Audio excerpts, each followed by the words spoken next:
This is a ManeHustle Media podcast.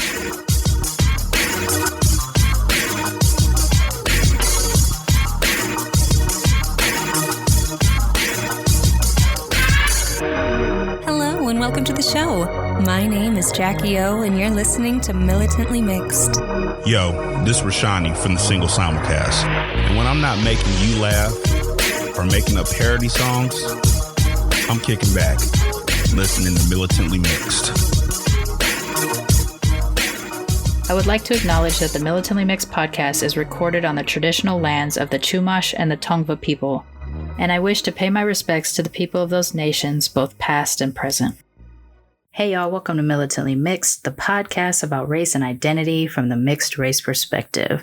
I am your host, Charmaine, aka Mixed Girl Maine, the busiest and super sleepiest mixed race, bisexual, polyamorous, atheist, comic book nerd, cat mom, mask making, Gulf Coast Cosmos comic book co-owning podcaster in this podcasting game.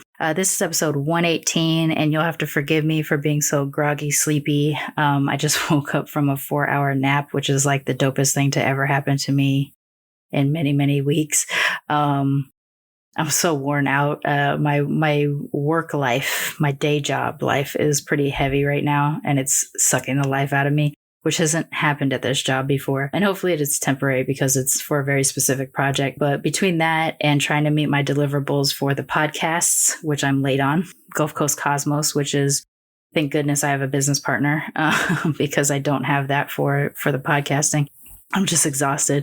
So I woke up this morning and I was a guest on the Squeezing Lemons podcast, which you would have heard about before. Episode 36, A Sense of Racial Capital in Mixedness. My guest that week was Ginger, and we met each other kind of through both being podcasters who identify as mixed race people. So Ginger's show isn't necessarily a mixed race podcast, although that does come up on her show. And so I had her as a guest back then, and she reached out to me to be a guest on her show, specifically this episode, because we wanted to talk about what Kamala Harris, what's the impact or feelings that we have as it relates to Kamala Harris as mixed race people. So she and her co-host Jason and I sat down and had a conversation, and we had a really good time. It was a really, really good conversation generally, but also in terms of what we discussed related to Kamala Harris. But also I just like to shout out Jason, because he is the first time a person has ever read back or I don't even know what to call it. Not mimicked, that's not correct, but whatever, read back the little intro I do at the beginning of the show about being the busiest mixed race podcaster, blah, blah, blah, blah.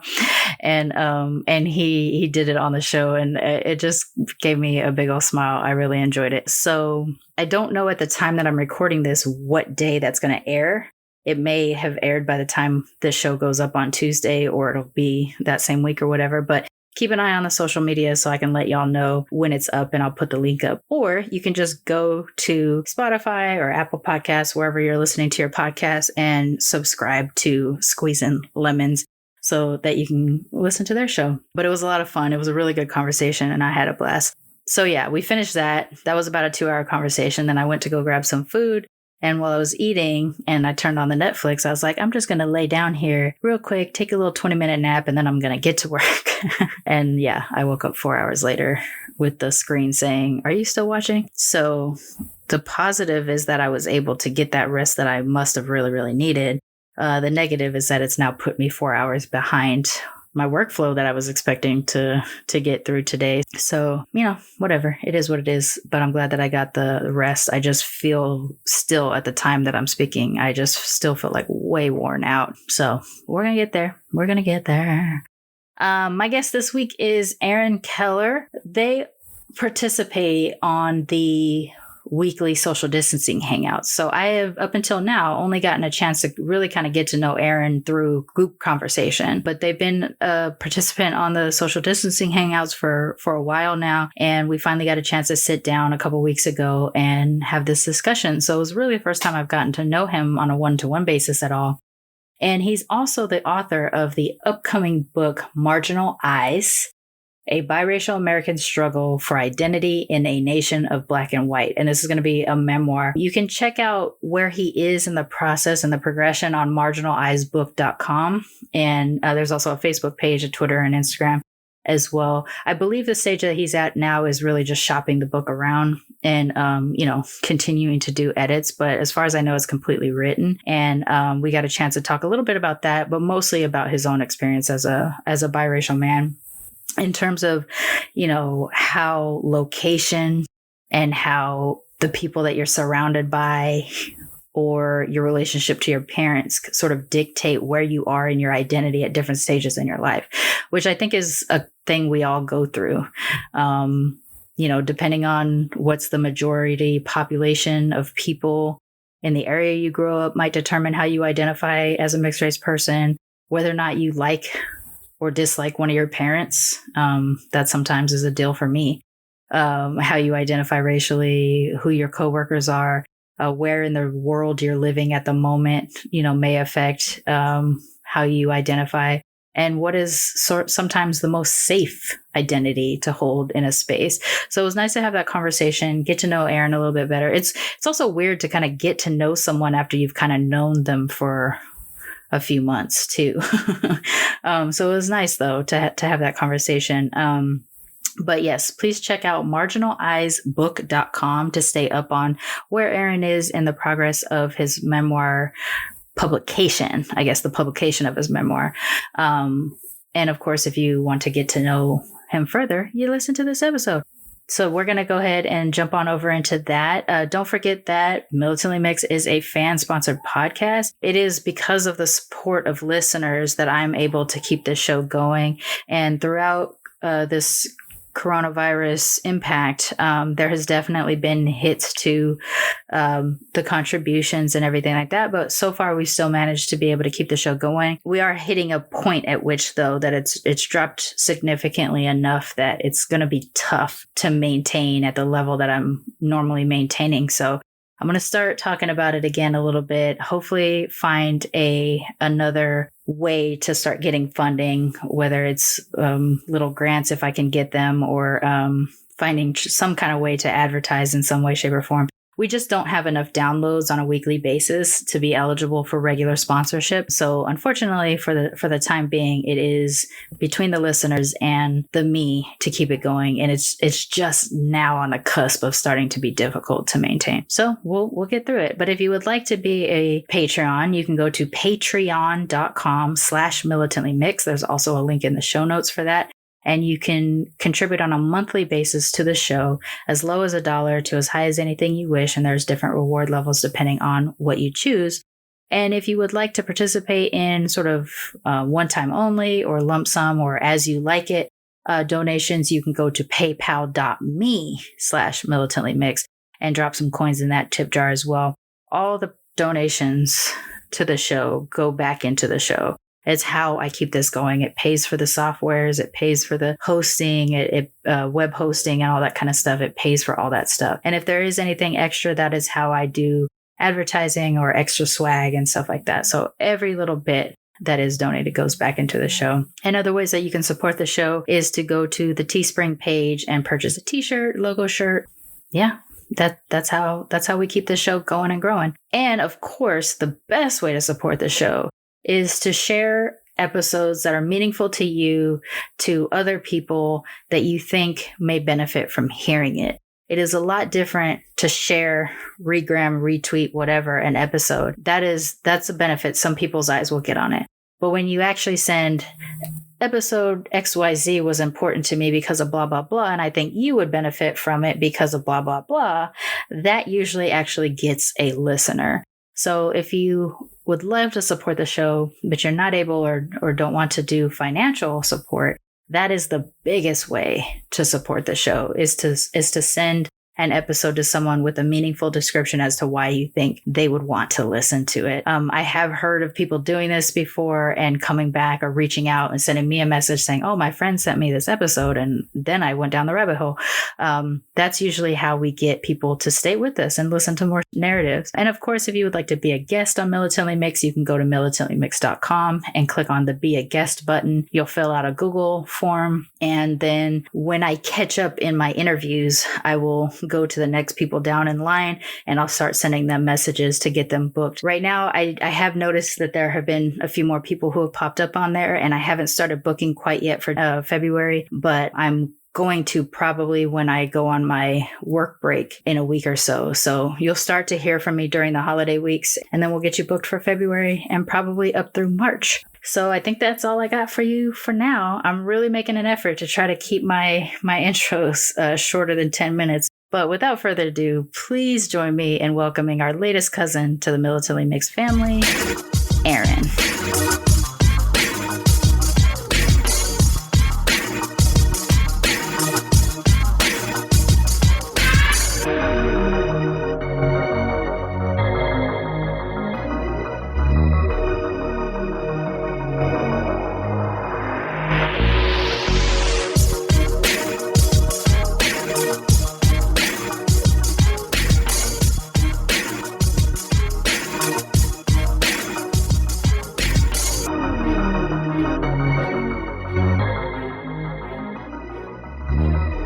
So here we go. We are back.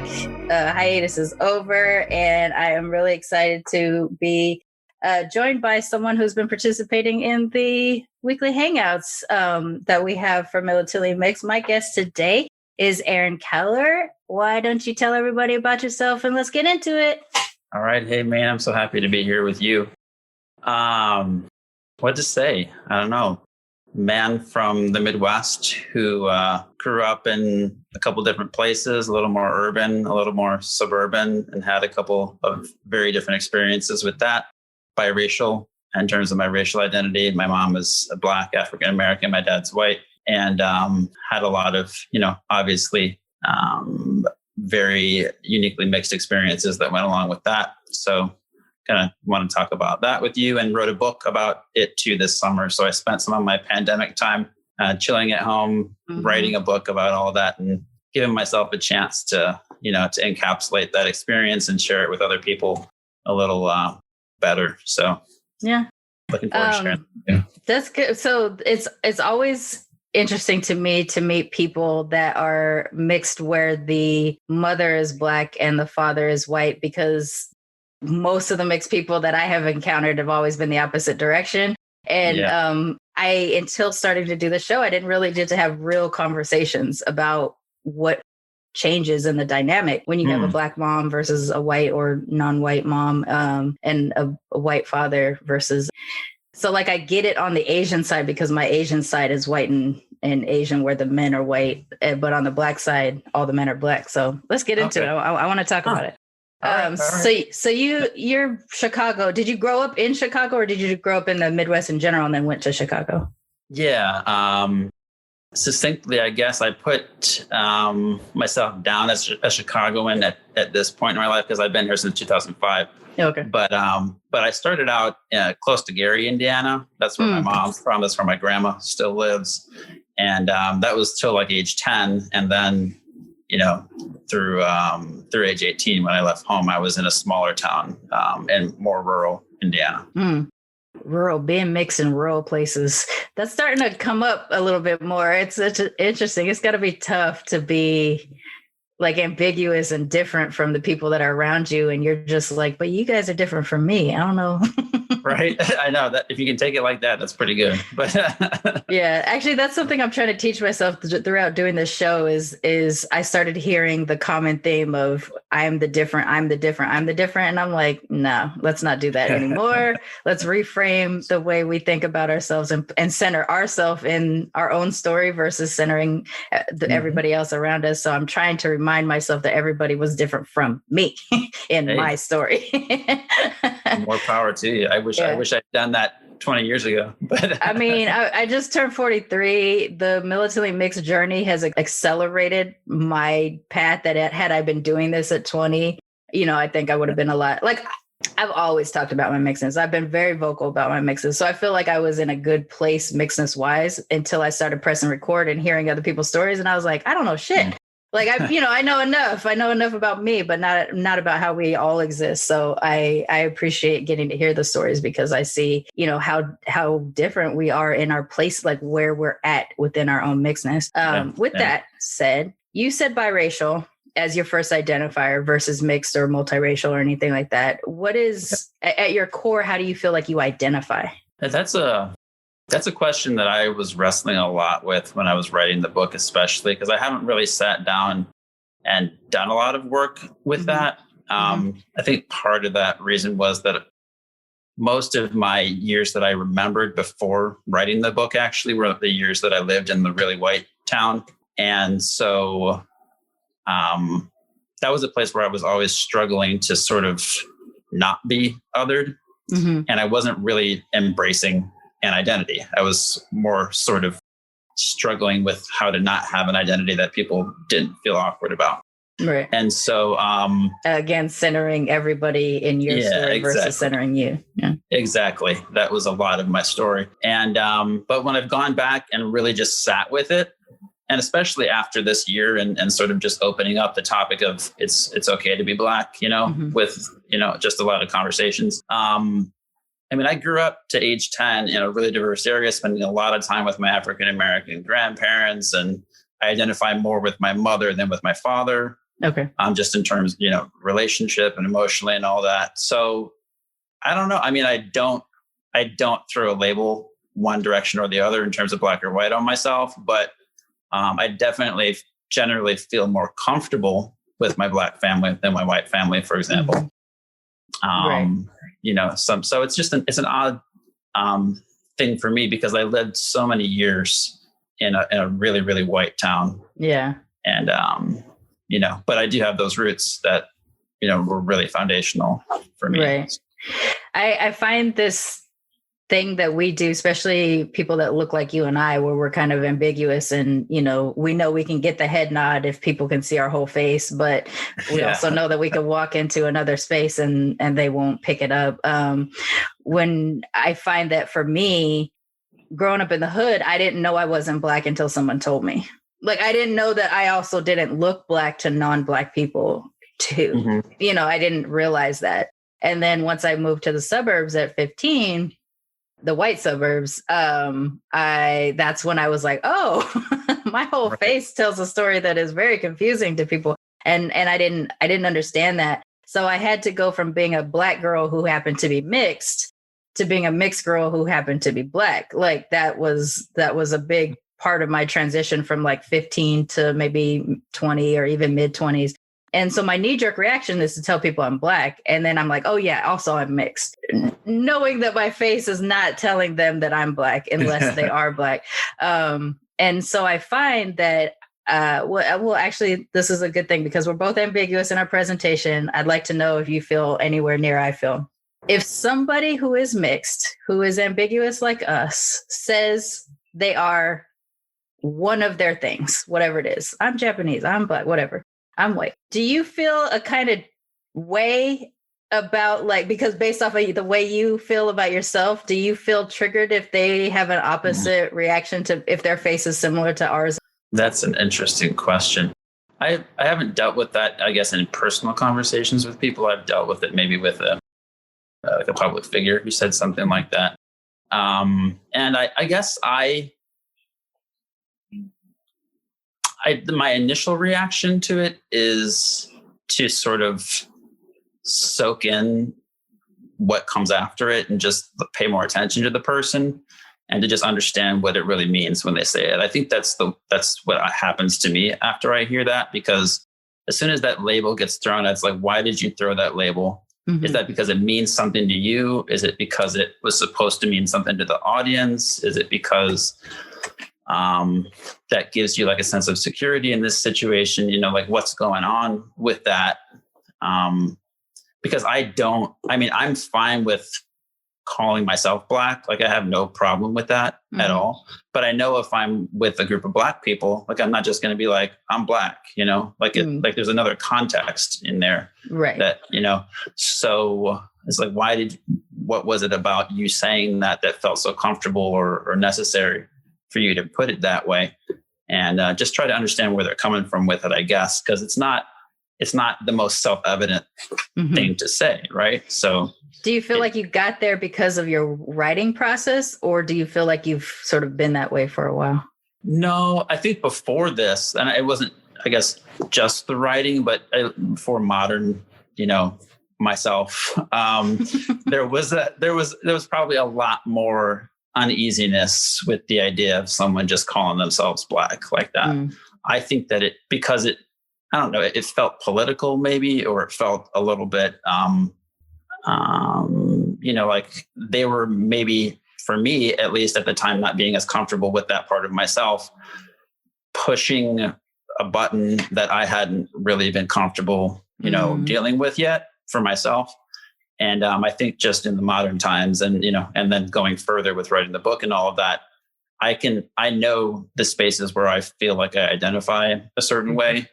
And so I'm comfortable with people identifying differently, you know, even in different places and with people that they're around or whatever it is. So, right.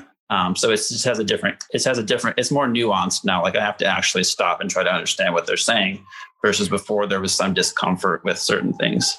Right. I've gone through the gamut of it. I mean, I was so blackety black growing up that to tell me I wasn't Black was really rough. Like I couldn't handle that process. And I actually going through my sort of 14, 15, you're already trying to figure out who you are. And then on top of it, you throw in that you're mixed and people know because they can see it. I was dealing with that period of time where Ebonics was popping up. The term African American was starting to be used. And I couldn't go that far. I couldn't go to African American because my roots were here and my people were here and we didn't know where we were from. And I felt I got so much reaction to when I kind of got a little militant and pro-African and stuff like that it made me is afraid the right word? I'm not sure if afraid is the right word, but it made me feel like I shouldn't be the one going out here being African American. And then I also had African American people in my life that were white. They were South African white. And so that was also another thing of me trying to reconcile at 14 what this means. And so I never got there. I was always Black. And then I moved to a place where there was mostly white people, or a little bit more diverse, but predominantly white. And me trying to figure out how to be my Black ass self in that kind of a space. And that's when I started to kind of identify more as a mixed person. But as I grow up, it is still and even into my 40s, it's a knee-jerk reaction to say I'm Black and then go, oh yeah, and I'm mixed until starting the show. And now, you know, being mixed is obviously more at the top of my conversation list because I literally have started a show about specifically being mixed. But I find there are moments when somebody identifies in a way that is confusing to me because of the way that I grew up, that instantly I'm like tense at first until I hear, you know, what is the deal? And you mentioned hearing it from a public figure. That kind of happened to me. I was listening to the audiobook from Clay Kane, and he was talking about his own life, and he identifies as Black despite being raised entirely by his white mother until he was a teenager. But it wasn't so much the identifying as Black part. It was the not identifying as mixed part that it was in his book that made me go, like, I got to think about this. So I had to listen basically to the whole book until I started to hear, oh, okay, there's context for this thing. There is, despite being light skinned, he's still perceived as a Black person and things like that. And so in the industry he's in, he's treated like a Black person. In my case, I'm only treated like a Black person by Black people. I'm never treated like a Black person by my white counterparts or anything. I am treated brown. I'm just not treated Black. Okay. I think specifically if that makes sense. So I'm in this patch. I'm doing this work right now for me where I'm trying to figure out, like, as I talk to other people who are ambiguous like me, how are they identifying? And is it really just the darker we are, the more clout we get on the Black side, when our faces do tell the story to a degree? It's just it doesn't tell the story to everybody. So I'm interested in that. So let's get into the experience of being a mixed kid that has a Black mother and a white father. And I don't really know specifically what I want to ask, except that I just want to know the things that are different from my experience of it, but I don't really know how to ask that question. Like, what grounds you in your Blackness through your Black mother, I guess, might be a place that we can start there. That's a good question. So my mother is, if you look at her, she's definitely Black, dark-skinned woman and everything. And, I don't know, it's something about, so my Black family is from Tennessee. They're from the South. And they moved up to the North, for family and job reasons and all that kind of thing. And my mom grew up there. But was that as part of the Great Migration, or was that later on? Like a separate, just their own. Like, some of their family was already up here. And so they moved up after that. They were, farmers in Tennessee. But, and the farms were still there. It's just that they moved for their own reasons. So it was just like a personal thing. But my mom is very, she's always been a really sort of progressive person. And I'll explain that a little bit more, but she's always been into like natural health products. She's always been into,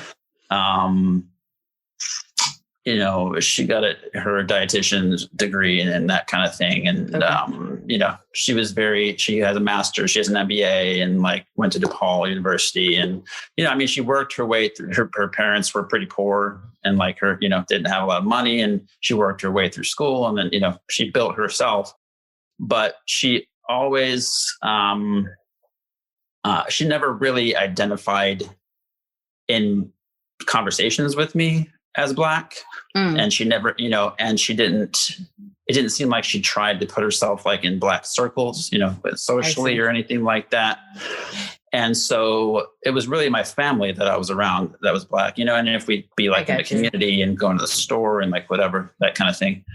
So it's an interesting thing, racially, obviously, she's Black, and then I have that connection.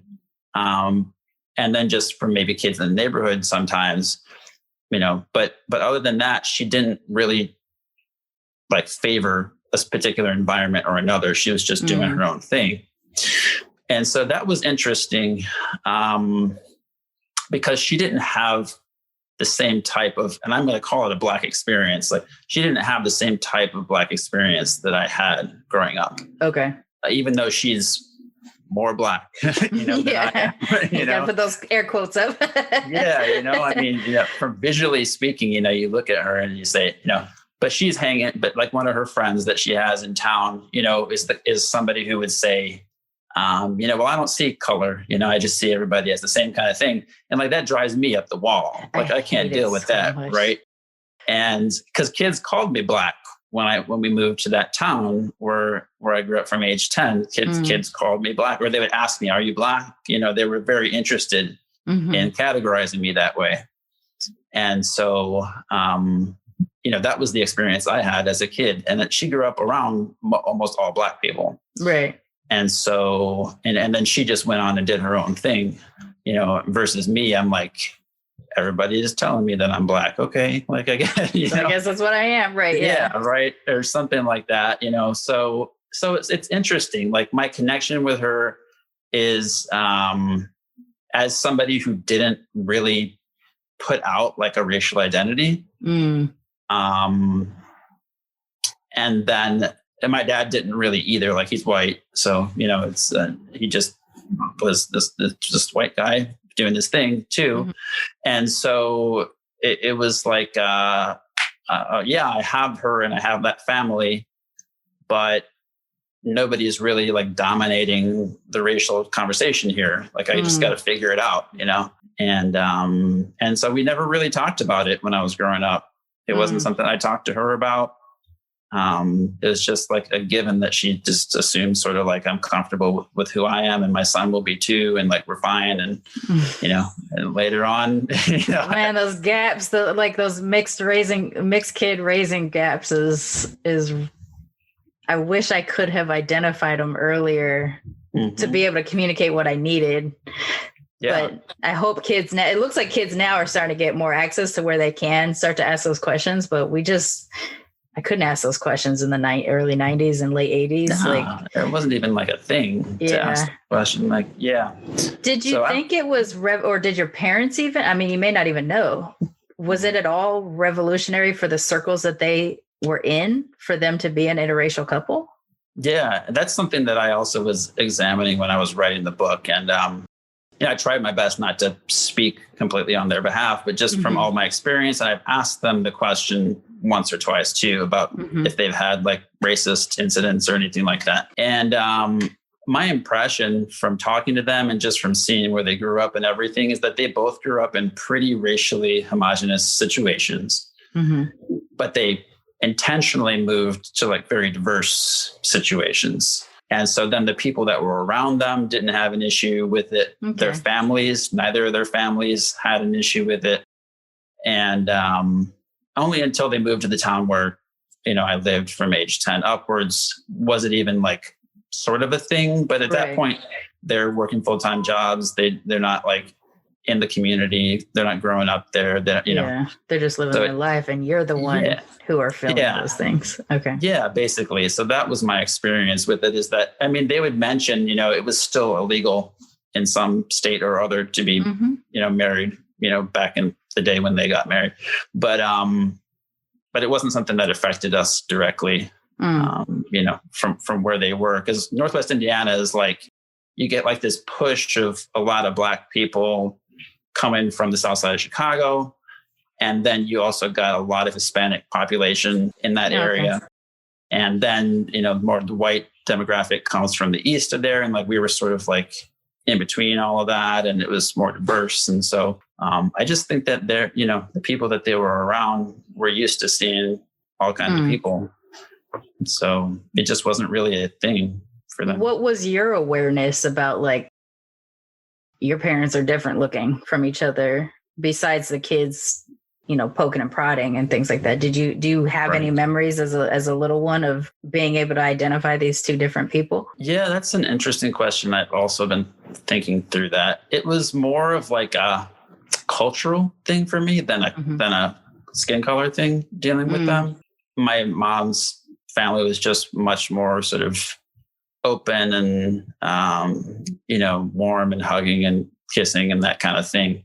And my dad's was more dry, like German from Pennsylvania family. And my mom's was, Black family from Tennessee. So, that was more what I think I felt was that difference in the cultures than the colors of them. But then when I moved, and then when I started dealing with white people giving me issues, then I think I started to really understand that I had issues with my dad racially, just the lack of awareness of that, that part of me. So that was something that came a little bit later. Did you feel like you had moments of sort of internalized racism as a result of having a white father?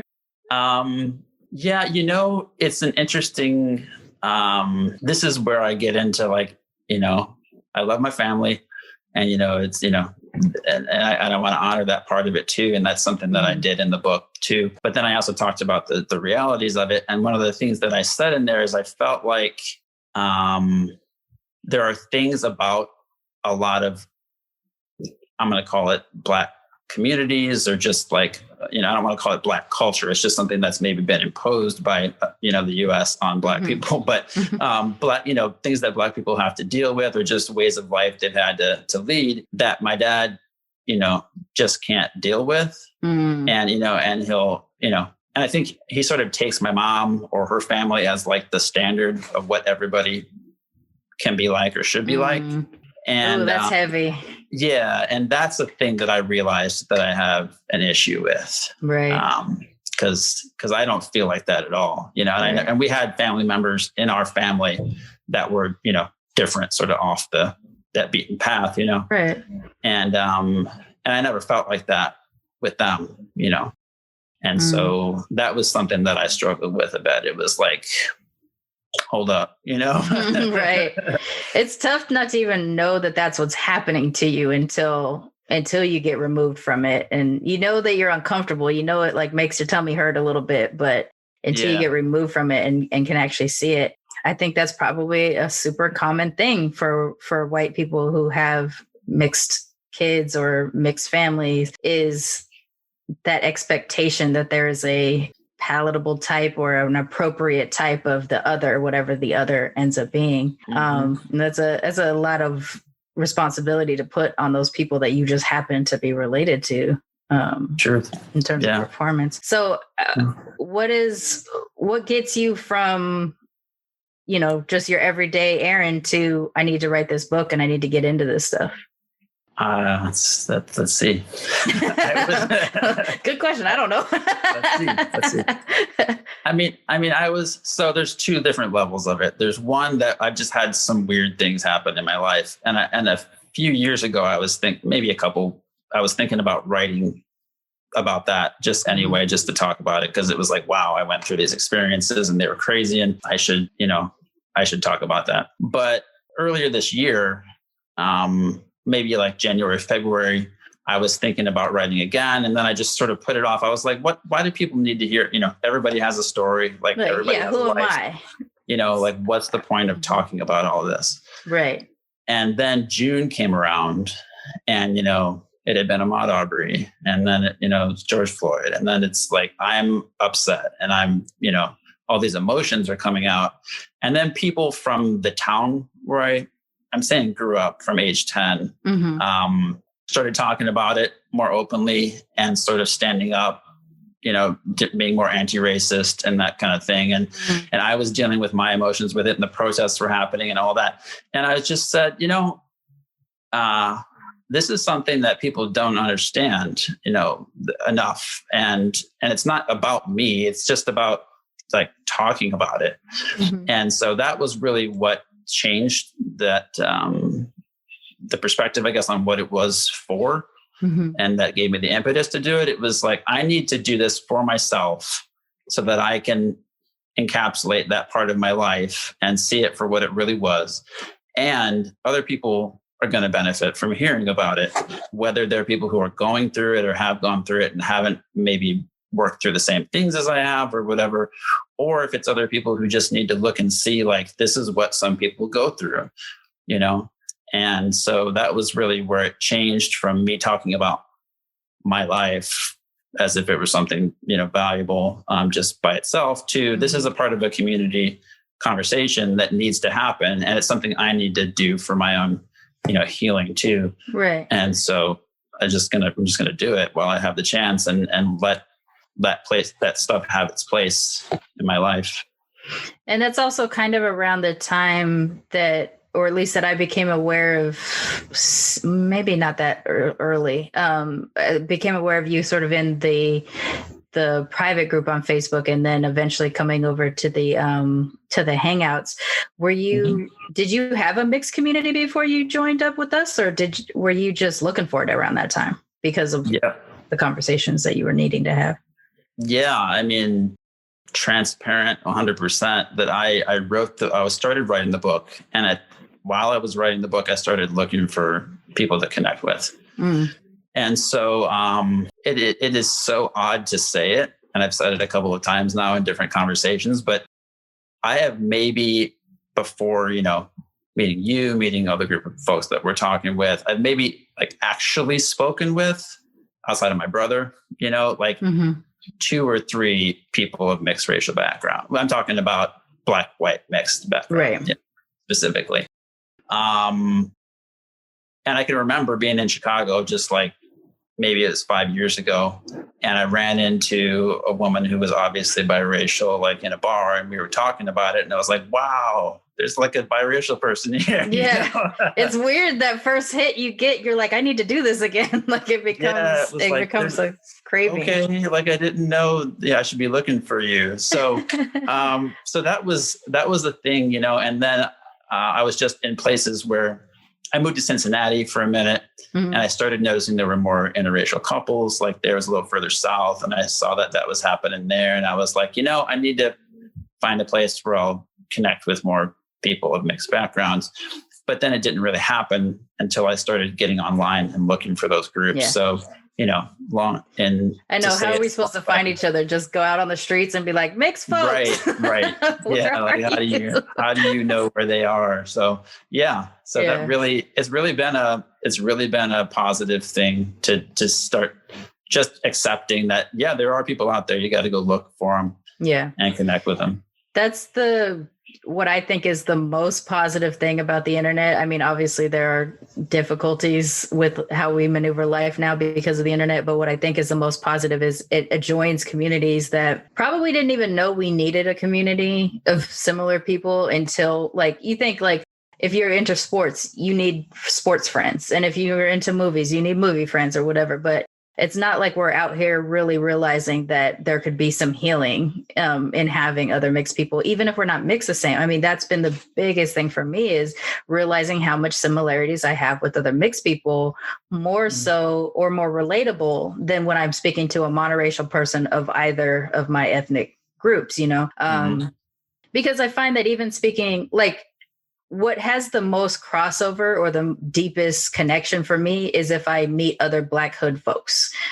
It doesn't matter what hood we come from, there is a similarity there. And once we identify that in each other, there's a comfort in sort of that thing. But then specifically to meet other mixed people, I was hood during the week and I was this on the weekend. I was this other thing on the weekends. And that was wild to me to, like, when, you know, because I was Japanese when I went to my grandma's house, but I was Black when I was everywhere else. And even though we're white also, the only white I've ever been around was my British grandmother until I moved to the white suburbs when I was 15. And so by that point, I'm deeply Black and a little bit Japanese, you know, like, so there was it was way too late for me to feel like I could identify with white folks. And then on top of it, the way I look, I'm never going to be confused as a white person. You know, right. I have to tell people that I'm white, you know, they can accept whatever brown they think I am, but I have to try to convince them, like, here's a picture of me with this white lady I'm related to, you know? And I feel like the more that I've met other people who have sort of an ambiguous appearance like you and I have, it's just like, does this, you know, it's one of those things where, like, you don't want to get into re-traumatizing people, but you just for your own thing, you're like, does this happen to you when such and such and such? And then you get these moments of like, yes, why do they do that? Yeah. That feeling has been so ridiculously helpful to get through some of the things that were really, like, I didn't even know how to talk about it, because in therapy, when you try to explain it to a monoracial therapist who doesn't come from any of your communities, they got no way to help you deal with that. And really just having these weekly conversations on the Zoom with other mixed people, random little things like that happen. And it's amazingly helpful to just release some of that stuff. And I think, like you, that feeling that you discussed about, when after the social injustice stuff that was becoming more evident in June versus any other time that we've existed, that was starting to, like, I think what it was is seeing that people were actually finally starting to pay attention and hoping that I was going to last longer was the thing of, like, I need to get in there. I need to get in and do more work, even though I feel like I've been trying, but it seemed like it was starting to be more effective, I think, once. I hate to say it like this, mainstream, once it became, like, more mainstream to deal with it. Do you feel like now that you have started to connect with more mixed people that you're not related to, that, like, your mixed identity is becoming more evident versus your partially Black or partially white identity? Absolutely. Yeah. It's a really just organic feeling of being much more like, this is my family, you know? And, you know, I mean, Mom and Dad, if you're watching, I love you. It's not like that. But really, it's like the people that you can have the most intimacy with in certain ways are people who really can understand the things that you've gone through. Yeah. And, you know, and that just feels like it's going to be, you know, the mixed community. So, and those are the things that I've felt when I've heard their, you know, expressions of their experiences, and, you know, they've heard mine and all that. So, I mean, it really is like, that's in the forward right now. Right. You know, the mixed identity is really in the forefront. And that just feels the most natural. I mean, if I had to pick one, I could tell you which one it was, but right. But it's definitely like, if I can have the mixed space, like that's what I am, you know, I'm biracial and I'm with the mixed people, and that's where I feel at home. Yeah. I think that's become more obvious to me with time. I don't think I wish I could understand whiteness better. I feel like I have a responsibility to, because of, like, I don't know, because I put so much effort into my Blackness. I put so much learning and effort into my Japaneseness. I can't seem to bring myself to do it, though, too much with my whiteness. And it makes me itchy to do that.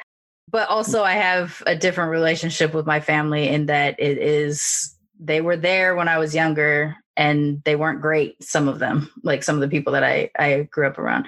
But it becomes this very complicated aspect of our mixedness of when we actually do love our parents and we did have a generally decent childhood. But as adults, we realize, oh, there was some shit I needed that y'all didn't prepare, help me with or prepare me for. And part of it is their parents also didn't do that for them, probably.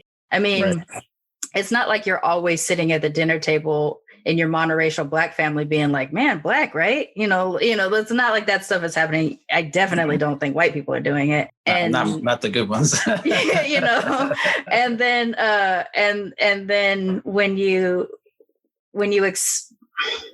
just growing up and you're different from your parents, they just think your experience is going to mirror theirs. So I think your father probably thought you're a white kid and your mom probably thought you're a Black kid, and they were raising you with those feelings because that's what they came from.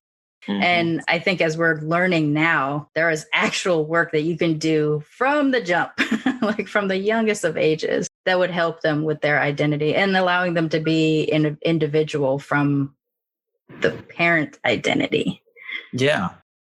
I mean, that's probably hard for parents in general to just say, like, you're very different from me and I'm going to have to deal with that. Like, they'd rather just feel like you're mine, you're one of mine. Right. So, I mean, that was part of it, I'm sure and then part of it, a lot of it was just what you said, that it wasn't something that they were taught, or it wasn't the way that their parents treated them, or their parents. Also, I know from my parents, it's everybody, I guess, but I know specifically the ways in which my parents felt like they had sort of their parents' stuff imposed upon them. Mm-hmm.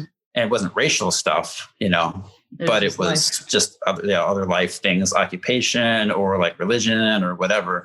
So it's just like, we're not going to do that to you. We're not going to do the same things our parents did, but we're not aware of this other thing that you're dealing with. Yeah.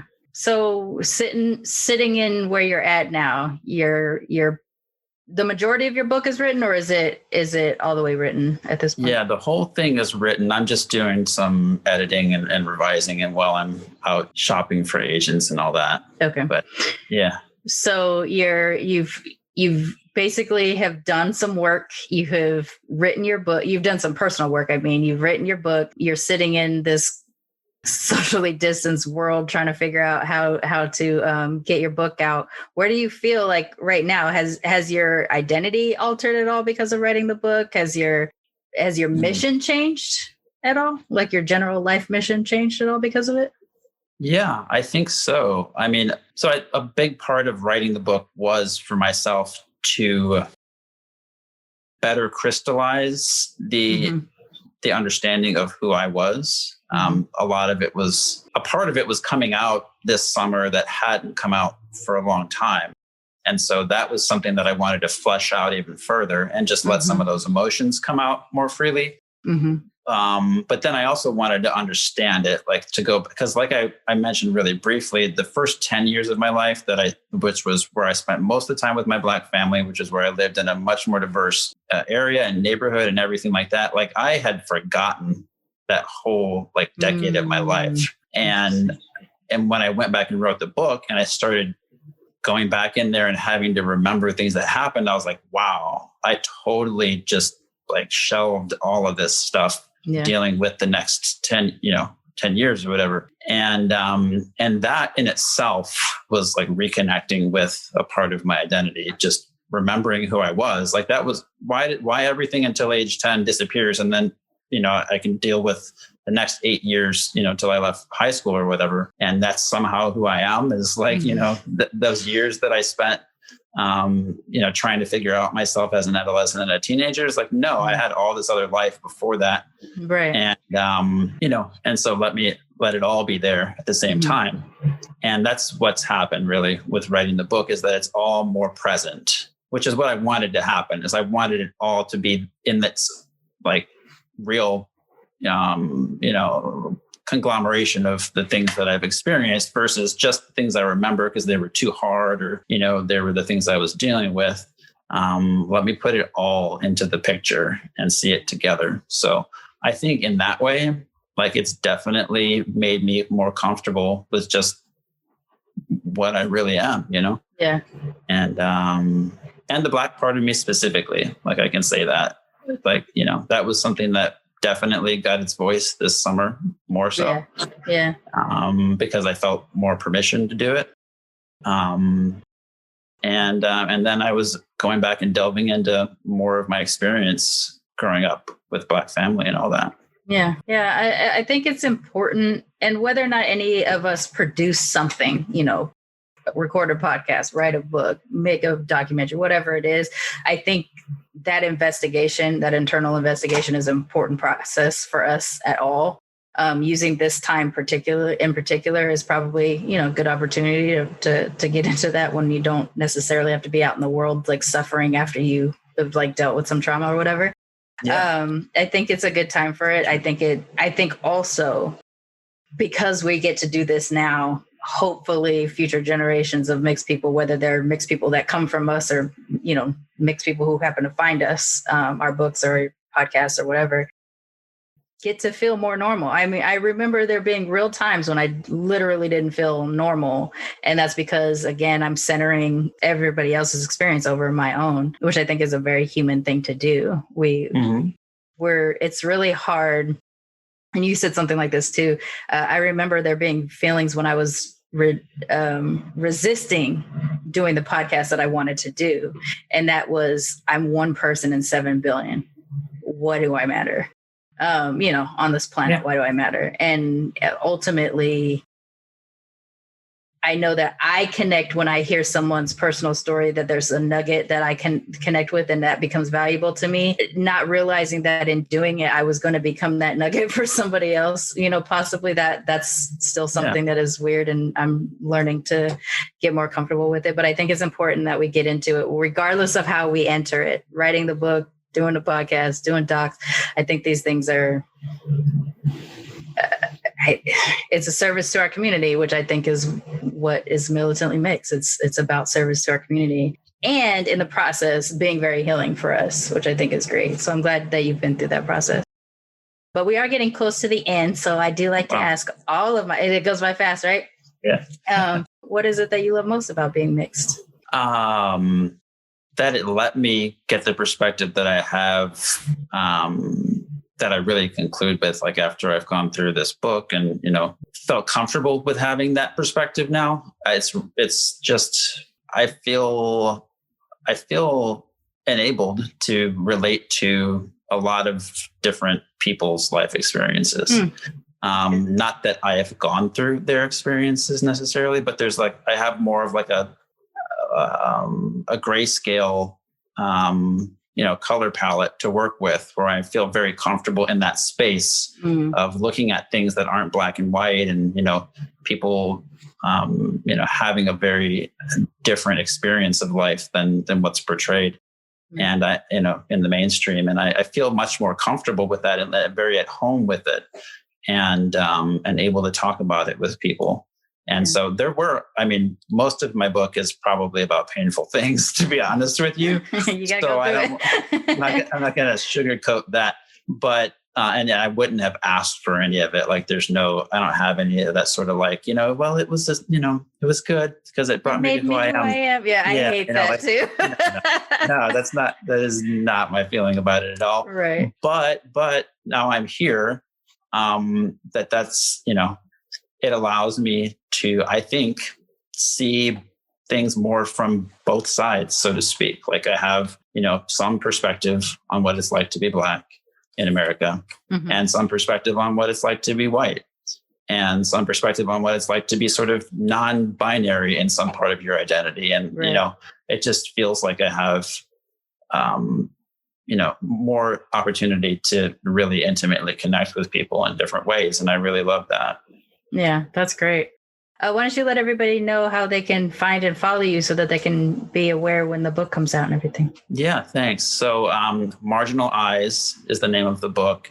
MarginalEyesBook.com. I've got a landing page up there. Right now it's, not to purchase it, but I've got some excerpts from the book up there. There's a place where people can drop their email address, and then I'll send them a note when the book does get published. And if you want to connect with me on social media, it's at The Marginal Eyes for Twitter or Instagram. I do post Instagram videos where I talk about some topics from the book and stuff. So please feel free to reach out to me or connect with me there. Anybody who happens to be interested. Cool.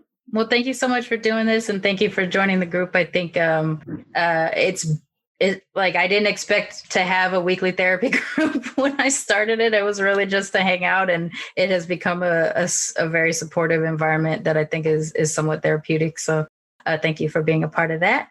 Thank you for having it, and thank you for having me here. And I'm grateful for you. So happy to talk to you today. Thank you.